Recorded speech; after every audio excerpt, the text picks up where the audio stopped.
हल्दी पोखर में रामनवमी जुलूस के दौरान पत्थरबाजी में हल्दी पोखर पूर्वी की मुखिया देवी कुमारी भूमिज समेत कई घायल हो गए थे। आज उनके समर्थन में पोटका मुखिया संघ की ओर से एक संवाददाता सम्मेलन का आयोजन किया गया। संवाददाता सम्मेलन में पोटका मुखिया संघ की पानो सरदार ने कहा कि जनप्रतिनिधियों पर हमला किसी भी कीमत पर बर्दाश्त नहीं किया जाएगा। जो भी लोग घटना के लिए दोषी हैं, प्रशासन अविलंब उन लोगों पर कार्रवाई करे। यदि दोषियों पर अविलंब कार्रवाई नहीं होता है तो मुखिया संघ आंदोलन करने को मजबूर होगा। उन्होंने मामले की उच्च स्तरीय जांच की भी मांग की है।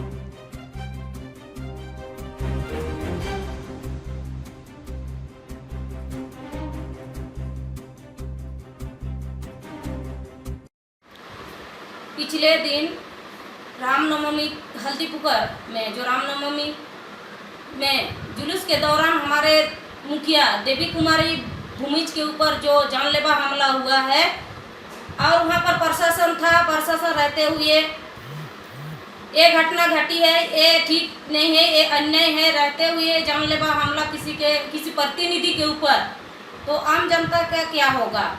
और हमारे मुखिया साथी बहुत इसमें दुखी है और प्रशासन इसके ऊपर कड़ी से कड़ी कार्रवाई करे दोषी के ऊपर, अन्यथा हम लोग आंदोलन करने के लिए बाध्य होंगे।